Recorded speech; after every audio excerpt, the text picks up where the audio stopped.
السلام علیکم ورحمۃ اللہ وبرکاتہ۔ جی بشارت علی قادری حاضر خدمت ہے 313 ہسٹری آف اسلام چینل کے ساتھ۔ ناظرین و سامعین، آج آپ کے سامنے جو عنوان لے کے حاضر ہوا ہوں کہ انسان جو ہے وہ بندر کیسے بنا اور کیوں بنا۔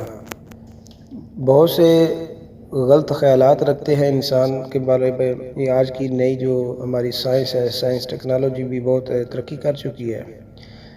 انسان کے متعلق بہت سی انفارمیشن جو ہے وہ نیٹ پہ اویلیبل ہے، لیکن حقیقت کیا ہے؟ اسلام کے اندر سب کچھ موجود ہے۔ اس کے بارے میں آج بات کرتے ہیں کہ انسان جو ہے وہ بندر کون سے انسان تھے جو بندر بنے اور کیوں بنے، اور وہ اب کیا ان کی نسل جاری ہے یا نہیں۔ تو ناظرین، قصہ یہ ہے مختلف روایات کی روشنی میں حضرت داؤد علیہ السلام کی جو قوم تھی، اس کے کئی ہزار لوگ جو تھے، راؤنڈ اباؤٹ 70 سے 80 ہزار جو آدمی تھے، وہ عقبہ کے پاس سمندر کے کنارے ایک گاؤں تھا جس کا نام تھا ایلا، وہاں رہتے تھے۔ یہ جو لوگ تھے بڑی فراخی اور خوشحالی کی زندگی جو تھے بسر کرتے ہوتے تھے۔ اللہ تعالیٰ نے ان لوگوں کا اس طرح امتحان لیا کہ سینچر کے دن مچھلی کا شکار ان لوگوں پر حرام کر دیا۔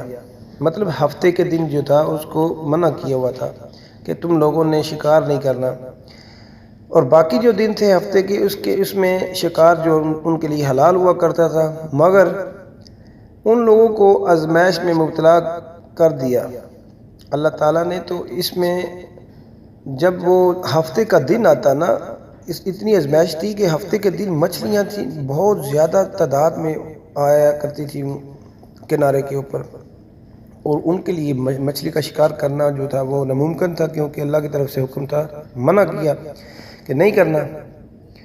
اور جب باقی جو دن تھے ان دنوں میں مچھلی نظر بھی نہیں آتی تھی، تو ہوا یوں کہ شیطان نے ان لوگوں کو یہ بتایا کہ سمندر سے کچھ نالیاں نکال کر خشکی میں چند حوض بنا دیں، گڑھے بنا دیں۔ تو جب ہفتے کا دن جو ہے ان نالیوں کے ذریعے مچھلیاں حوض میں آ جائیں گی، ہفتے کے دن جو ہے وہ اس کو استعمال کریں گے کہ ہم مچھلیاں نہیں پکڑیں گے، اور سمندر سے جو جتنی بھی مچھلیاں ہوں گی وہ اسی پانی کے ذریعے وہ کھڈے میں آ جائیں گی، اور اس کو کھڈے کے دوسری سائڈ بند کی جائے گی۔ تو اس طرح وہ پکڑنا نہیں کھلائے گا۔ لیکن یہ جو ہیلہ بازی تھی شیطان کی ان لوگوں کو پسند آ گئی، تو ان لوگوں نے یہی کیا اور یہی سوچا، اور انہوں نے وہ نالیاں اور کھالیاں بنا لی اور حوض بنا دیے، گڑھے بنا دیے، اسی طرح ان کا شکار جو ہے نا وہ کر لیا۔ تو ہفتے کے دن انہوں نے شکار کیا جو کہ ان کے لیے حرام تھا۔ تو اس طرح جب انہوں نے شکار کیا نا یہودیوں نے، تو ان کے اندر جو ہے وہ دراڑے آپس میں پڑ گئی۔ وہاں سے ان کے اندر 3 گروہ پیدا ہو گئے۔ 3 گروہ ایسے تھے۔ ایک گروہ ایسا تھا جو یہ کہتا تھا کہ شکار جو ہے ہفتے کے دن منع کیا گیا ہے، اس سے ناراضگی کا، بیزاری کا اظہار کرتے تھے۔ ایک گروہ ایسا تھا جو اس کو دل میں برا مانتا تھا اور خاموش رہتا تھا، لیکن منع نہیں کرتا تھا دوسروں کو، اور نصیحت وغیرہ جو تھے وہ بھی نہیں کرتے تھے۔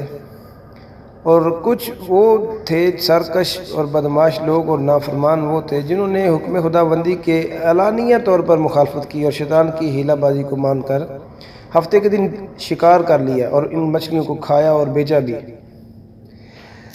جب ان نافرمانوں نے منع کرنے کے باوجود شکار کر لیا، تو منع کرنے والی جماعت نے کہا کہ اب ہم مصیبت کاروں میں سے نہیں ہیں، ان سے ملاپ نہیں رکھیں گے، ان سے میل جول نہیں رکھیں گے۔ چنانچہ ان لوگوں کا گاؤں کو تقسیم کر کے درمیان میں ایک دیوار بنا لی۔ مطلب گاؤں کو 2 حصوں میں تقسیم کر کے دیواریں بنا لی، تاکہ ان کے ساتھ لین دین سب کچھ سماجی قطع جو ہے نا قطع تلقین کے ساتھ ہو جائے گی، کوئی بھی ان سے رابطہ نہیں رہے گا، کیونکہ یہ مصیبت میں مبتلا ہم بھی ہو جائیں گے ان کے ساتھ اگر ہم نے میل جول رکھا۔ جہاں تک آمد و رفت کا معاملہ تھا، ان کے لیے ایک الگ سے دروازہ جو ہے وہ بنا دیا گیا۔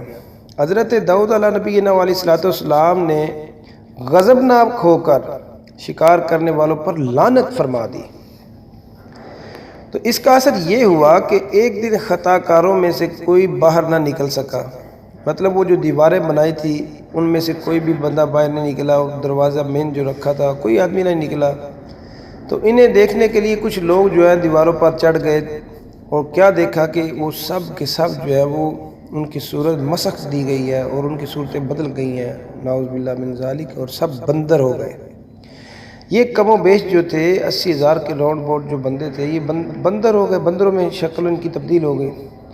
اب لوگ ان مجرموں کا دروازہ کھول کر اندر داخل ہوئے تو بندر اپنے رشتہ داروں کو پہچانتے تھے، مطلب وہ لوگ پہچانتے تھے جن کا شکل جو ہے وہ چینج ہو گیا، اور ان کے پاس آ کر ان کے کپڑوں کو سونگھتے تھے اور زاروں تار روتے تھے، مگر لوگ جو ادھر جاتے تھے ان کو دیکھنے کے لیے وہ ان سے ناواقف تھے، وہ نہیں سمجھ پا رہے تھے کہ کون سا ہمارا رشتہ دار ہے کون سا کیا ہے، کیونکہ وہ سب بندر بن چکے تھے۔ جو دوسری طرف سے اندر حال احوال پتہ کرنے گئے ان کی بات کر رہا ہوں۔ تو ان بندر بن جانے والوں کی تعداد جو تھی وہ راؤنڈ اباؤٹ 12,000 یا 14,000 کی تھی، جو سارے کے سارے بندر بن گئے۔ ان میں چونکہ 3 گروہ بن گئے تھے 80,000 میں سے، کچھ لوگ دل میں برا جانتے تھے منع نہیں کرتے تھے، کچھ لوگ تھے جو تھے وہ منع کرتے تھے اور برا بھی جانتے تھے۔ تو اس طرح یہ جو گروپ تھا، جو گروہ تھا جو شکار کرتا تھا، یہ تقریباً 12,000 14,000 جو تھی ان کی تعداد تھی۔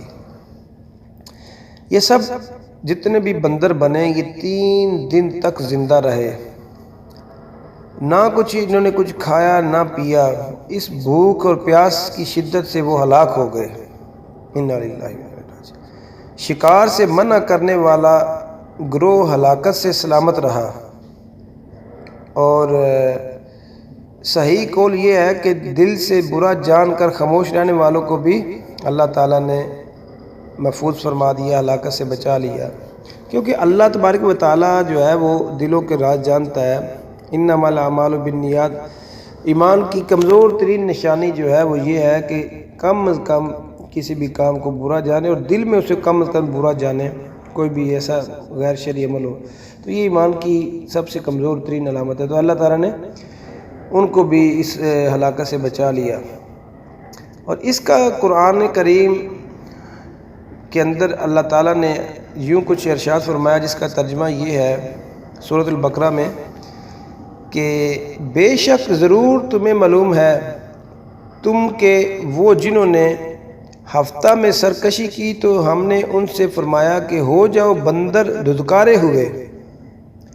اور سورہ اعراف میں اللہ تعالیٰ ارشاد فرماتا ہے، ترجمہ یہ ہے کہ ان سے حال پوچھو اس بستی کا کہ دریا کنارے تھی، جب وہ ہفتے کے بارے میں حد سے بڑھتے، جب ہفتے کے دن ان کی مچھلیاں پانی پر تیرتی ان کے سامنے آتی، اور جو دن ہفتے کا نہ ہوتا نہ آتی۔ اس طرح ہم انہیں آزماتے تھے ان کی بے حکمتی کی سبب، جب ان میں سے ایک گروہ نے کہا کیوں نصیحت کرتے ہو ہمیں ان لوگوں کو جنہیں اللہ ہلاک کرنے والا ہے یا انہیں سخت عذاب دینے والا ہے۔ بولے تمہارے رب کے حضور معذرت کو اور شاید انہیں ڈر ہو، پھر جب وہ بھلا بیٹھے جو نصیحت انہیں ہوئی تھی ہم نے بچا لیے، وہ جو برائی سے منع کرتے تھے، اور ظالموں کو برا عذاب میں پکڑا، بدلہ ان کی نافرمانی کا۔ پھر جب انہوں نے ممانعت کے حکم سے سرکشی کی، مطلب جو منع کیا تھا اس سے سرکشی کی، تو ہم نے ان سے فرمایا ہو جاؤ بندر دھتکارے ہوئے۔ یہ ہے پارہ نمبر 9 اور سورہ اعراف کے اندر یہ واقعہ۔ تو اس میں ہمیں یہ درس ملتا ہے کہ شیطانی ہیلہ بازیوں میں پکڑ جو ہے اللہ تعالیٰ کی ہوتی ہے، اللہ تعالیٰ کے احکام کی نافرمانیوں سے ہمیں بچنا چاہیے، اور اللہ کی نافرمانیوں کا انجام جو ہے وہ بہت برا ہوتا ہے اور بہت خطرناک ہوتا ہے، جس طرح ان یہودیوں کے ساتھ ہوا۔ اللہ تعالیٰ معاف فرمائے۔ امید کرتا ہوں کہ آپ کی یہ ویڈیو جو ہے بہت اچھی لگی ہوگی اور بہت ہی انفارمیٹیو ہوگی، اور کوشش کیجئے اس کو لائک کیجئے اور میرے چینل کو سبسکرائب کیجئے۔ وما علینا الا البلاغ مبین۔ جزا اللہ عنا سیدنا مولانا محمد صلی اللہ علیہ وسلم۔ السلام علیکم ورحمۃ اللہ۔